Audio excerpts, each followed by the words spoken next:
Bon alors je fais cette vidéo alors qu'il fait 34 degrés et que j'ai ma robe la plus estivale du monde parce que je crève de chaud, mais la météo n'y est pour rien, c'est quand même la rentrée. Je sais que c'est une période qui peut être un peu compliquée pour certains ou certaines d'entre vous, que ce soit à cause des cours ou à cause, tout simplement, j'allais dire de la météo. Bon, si vous habitez pas dans le sud.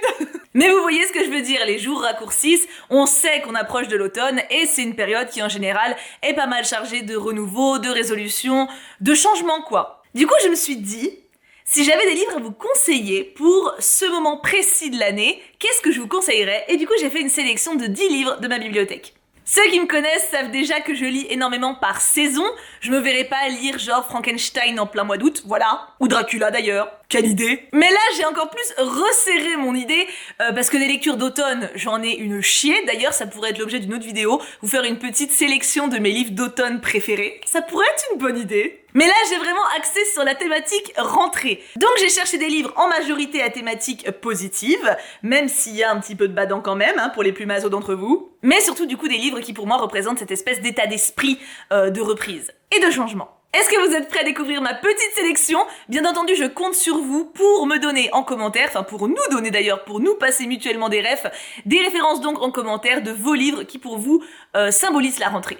Alors, ou symbolisent la rentrée, ou alors sont pour vous pertinents à lire en cette période de l'année. On attaque, j'avais essayé de faire une espèce de mini sélection, sélection c'est fait, de mini classement, mais c'est pas si simple que ça, donc je m'en suis pas trop bien sortie, je dirais. On va donc faire ça dans un ordre inexistant. Les deux qui me sont venus le plus spontanément en tête, ce sont deux sagas, qui sont d'ailleurs assez longues, mais qui valent vraiment le coup, et qui pour le coup peuvent être développées tout au long de l'année.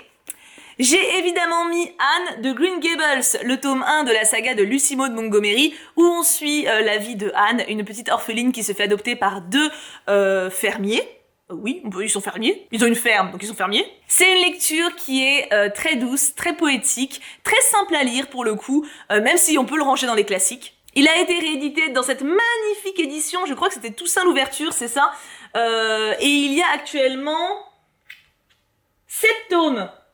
7 tomes et le 8e là sort en septembre. Si vous n'avez pas encore découvert cette saga, la rentrée c'est un des meilleurs moments je pense pour s'y plonger. Dans le tome 1, c'est un peu une vibe Malheur de Sophie, on suit une petite fille qui du coup est très joyeuse, très pleine de vie, pleine de rêves et également beaucoup de souffrances, de choses qu'elle a vécues par le passé et qui fait des bêtises, à qui il arrive plein de petites choses, c'est plein de petites histoires en fait.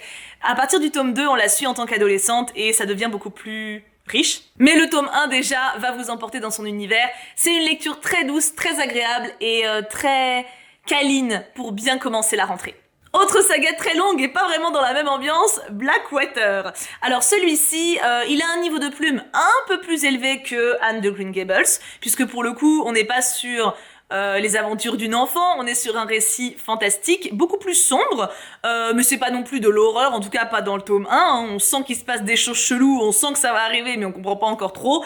On suit la famille Casquet, qui est une famille dans un village, une famille qui s'occupe de couper des arbres, voilà, qui vit de ça, qui est une des familles les plus aisées, et cette famille va rencontrer Elinor qui apparaît lors d'une inondation dans un hôtel. On ne sait pas comment elle est arrivée là, mais elle va rester et elle va créer des liens. Et Elinor n'est pas une femme comme les autres, loin s'en faut. Pour le coup, celui-ci, Anne, je l'ai dit, il est simple à lire et pour le coup, je pense qu'il n'y a pas de limite d'âge. Celui-ci de même, qui plus est, il est très petit. Je crois qu'il fait 200 pages, 250 pages. Le niveau de plume est un peu au-dessus. On est beaucoup plus sur une ambiance automne. Ça commence à être dans une vibe esprit chelou. On sait pas trop ce qui se passe. Puis l'ambiance est très marécageuse, pluvieuse. Vous voyez ce que je veux dire? Il y a ce côté vraiment fin de saison, début de saison d'automne, etc. Ça colle parfaitement. C'est un autre type de lecture, mais ça peut beaucoup plaire également. Et je trouve que pour septembre, c'est parfait. Ça annonce Halloween, ça annonce l'hiver, le top. Et il fait 7 tomes lui aussi, voilà. D'ailleurs j'ai lu les 7 et du coup je peux vous dire d'y aller, c'est très bien. Je sais que, c'est aussi tout ça l'ouverture d'ailleurs, bah oui, aussi. Et je sais qu'ils sortent une nouvelle saga bientôt dans le même genre, j'ai beaucoup trop hâte. Je vais partir sur des lectures peut-être un poil plus recherchées. J'ai essayé de faire plein de catégories différentes en fonction de votre niveau d'attente ou tout simplement de vos habitudes de lecture. J'ai pris 2 lectures, on va dire young adult, avec un niveau de plume, c'est pas compliqué à lire, mais c'est quand même un poil plus travaillé que du jeunesse habituel. J'ai sélectionné Enchantment of Ravens. J'ai beaucoup hésité, parce que y a pas mal de livres young adultes que j'ai qui pourraient très bien coller pour cette rentrée. J'ai choisi celui-ci, déjà parce que c'est un one-shot, donc vous pouvez le lire en une seule fois. Ensuite, parce que le niveau de plume est très accessible, vraiment cool, et que ça nous propose une petite histoire d'amour sympathique avec des failles. C'est pas mon préféré de Margaret Rogerson, ma préférence va à Sorcery of Thorns d'assez loin, mais celui-ci a été un très bon moment, très agréable quand même. Et je pense que c'est un bon moyen de rentrer dans la saison avec une lecture qui est aussi pas angoissante. Il se passe des choses, attention, hein, y a des péripéties dans cette histoire, mais on se doute que ça va finir par quelque chose de positif. Du coup, on n'est pas dans un stress haletant non plus. Il y a assez ce qu'il faut comme péripéties pour justement être dans le récit, mais on est surtout emporté par l'univers, par les personnages qui sont cool, par la découverte d'un nouveau monde. Donc voilà, c'est une lecture très agréable, totalement de saison, et qui pour le coup comment dire ça, ne sera pas pesante pour le lecteur. Typiquement une bonne petite lecture de rentrée, légère et prenante, juste ce qu'il faut. Pour les lecteurs un peu plus aguerris et qui ont l'habitude de lire des livres assez lents, j'ai sélectionné La Passeuse de mots. Alors, La Passeuse de mots, c'est un livre que techniquement, c'est pas le seul d'ailleurs, hein, mais vous pouvez lire un peu tout le temps, techniquement, voilà, il est trop beau. Mais je trouve que pour la rentrée, il y a un petit charme particulier, parce que c'est pareil, il y a ce côté, renouveau. Début d'une nouvelle aventure avec des personnages qui sont vraiment prenants, c'est vraiment tendre la main et te faire emporter dans un univers qui est génial. Alors, il est lent, et c'est pas le plus lent, hein. Clairement le 1, moi de mon côté le 1 je l'ai pas trouvé lent. J'ai trouvé qu'il prenait son temps ce qu'il fallait, mais je l'ai pas trouvé lent. Mais je sais pour avoir discuté avec pas mal d'entre vous déjà que le rythme m'a freiné plusieurs. Sachez que l'introduction est très longue, ne vous fiez pas à vos sentiments pour les premières pages, pour les premiers chapitres. L'histoire commence vraiment quand Arya, donc le personnage principal, quitte sa maison accompagnée d'un homme dans la forêt. C'est là que l'histoire commence. Avant, quoi que vous pensiez, c'est pas vers ça que ça va aller. D'accord ? Non mais c'est important parce que beaucoup de gens ont abandonné avant dans les retours que j'ai eus et c'est dommage. Et je comprends parce que quand je l'ai lu moi, je me rappelle que je faisais des retours à Mimi, une de mes modos qui est très très fan de cette œuvre, et au début justement j'étais en mode « Oh non, pas encore ça !» Oh, alors c'était bien écrit mais je sentais un truc de scénario qui me gonflait de ouf. Elle m'a dit ah, « Fonce, continue !» J'ai continué, c'est génial. En termes de dosage d'émotions et d'interaction de mood, il y a de tout, il y a énormément d'action. Des personnages avec beaucoup de charisme, beaucoup de tendresse également, de grands moments de repos aussi, où on apprend à connaître ces personnages et à nouer avec eux. C'est un de mes livres préférés. Alors, les suites sont assez inégales à mes yeux, mais l'amour que j'ai pour ces personnages, elle est née dans ce tome-là et elle ne s'arrêtera jamais. Même si certains me cassent les pieds à d'autres moments. Mais du coup voilà, je trouve que c'est une excellente lecture pour la rentrée, surtout que c'est une œuvre qui met vraiment en avant l'amour, l'affection, l'amitié, enfin l'amour avec un grand A, le sens qu'on donne aux mots justement dans tous les sens possibles qu'ils peuvent avoir, et vraiment je trouve que c'est une excellente lecture pour la rentrée, pas forcément si vous débutez dans ce genre, mais si vous voulez essayer, c'est vraiment un très beau moment. La plume n'est pas compliquée, elle est belle, mais elle n'est pas compliquée, mais en fait ce qui peut aussi jouer, je sais pas si vous allez voir, mais les marges sont extrêmement petites et c'est très très dense. Ce qui fait que quand vous n'êtes pas habitué à la lecture, vous allez avoir l'impression d'avancer extrêmement lentement. Enfin, j'ai aussi eu cette impression-là, mais ce que je veux dire, c'est que si vous n'êtes pas habitué, vous risquez de vous dire « Ok, je suis trop lent ou je suis trop lente, c'est pas pour moi, c'est pas normal que j'avance pas, c'est normal. » Moi, il m'a pris une bonne semaine, hein, et vous savez que je carbure. Donc voilà, c'est vraiment... c'est un livre qu'il faut lire en prenant son temps, et il faut l'accepter. Maintenant que vous êtes informés, vous pouvez foncer. Petite pause avec un livre qui est un peu différent de ce que j'ai montré jusqu'à présent. L'enfant, la taupe, le renard et le cheval de Charlie Mackay. Alors pour le coup, je sais qu'il existe un autre, je crois que c'est Petit Panda et Petit Dragon. Je sais plus, il y a un autre livre qui ressemble un petit peu dans la même idée, mais c'est celui-ci qui a commencé ce concept. En fait, c'est plein de très belles citations, plein de très belles phrases, d'une page à l'autre. Et alors, c'est pas forcément un livre à lire d'une traite, c'est pas forcément un livre à lire dans l'ordre. Moi, alors, je l'ai fait, je l'ai lu dans l'ordre, en prenant mon temps. Et maintenant, ce que j'aime bien faire, c'est de temps en temps, juste ouvrir une page au hasard et lire. Par exemple, tu es tombé, mais je suis là. Voilà. Et t'as plein de petites phrases comme ça qui font du bien. Rien ne vaut la gentillesse, dit le cheval, elle domine paisiblement tout le reste. Et ça, je pense que, alors donc ou celui-ci ou Panda et Petit Dragon, je sais plus le titre, mais vous le trouverez facilement en librairie avec cette idée-là. Ce type de livre-là, je pense que c'est très très bien à avoir pour la rentrée, où en général c'est une période où on stresse, où on s'impose beaucoup de choses, on est très exigeant avec nous-mêmes. Ça peut aider à souffler, redescendre, respirer et se dire que tout va bien, qu'il n'y a pas plus de pression aujourd'hui qu'hier et que ce qu'on est, ça suffit. Même si c'est bien de faire des efforts, ce qu'on est, ça suffit. Donc, très bonne lecture pour la rentrée, histoire de se détendre un petit peu. J'ai sélectionné 3 classiques. Alors, techniquement, Anne de Green Gables compte dans les classiques, mais comme c'est un classique jeunesse, du coup, on va dire que là, j'ai mis 3 classiques adultes. Quoique, il y en a un, je sais pas s'il compte. Bon, vous allez me dire. J'ai choisi L'Histoire sans fin de Michael Ende. Alors, ou End, je sais pas comment on dit, moi je dis Ende parce qu'il y a un E à la fin.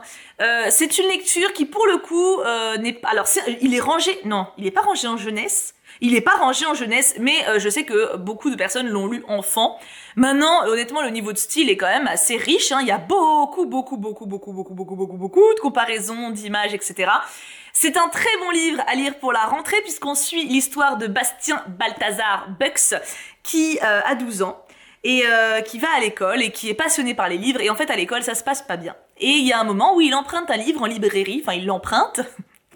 Et il le lit dans le grenier de son école parce qu'il s'est sauvé de sa classe et il est emporté dans un autre monde. Voilà, il est emporté dans l'histoire sans fin.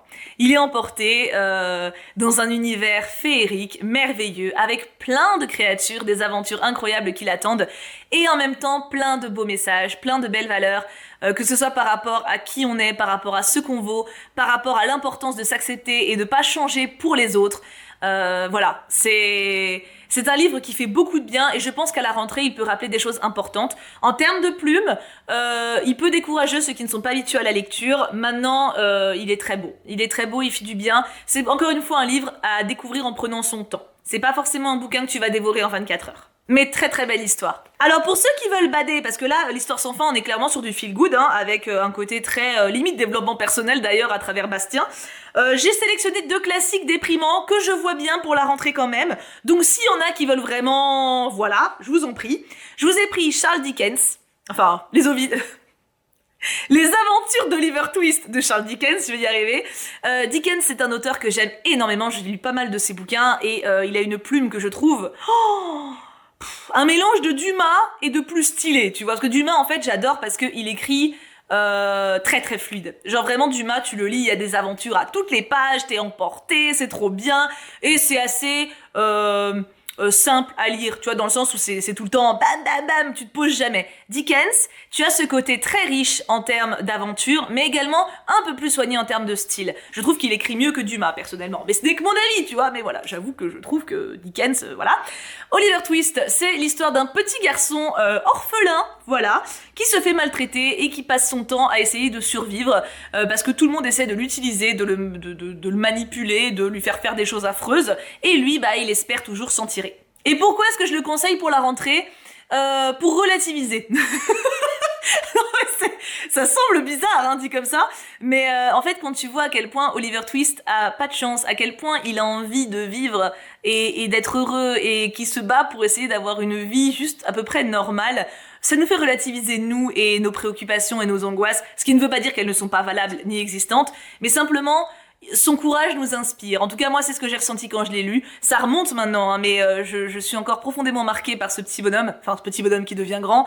Et c'est un très bon livre. Voilà. Si jamais vous avez, alors c'est badant, clairement, c'est badant, mais c'est un grand roman. Et si vous n'avez encore jamais lu de Dickens, n'hésitez pas. C'est, je crois, un de ses chefs-d'œuvre les plus connus. Et c'est très bien écrit. C'est une très belle histoire.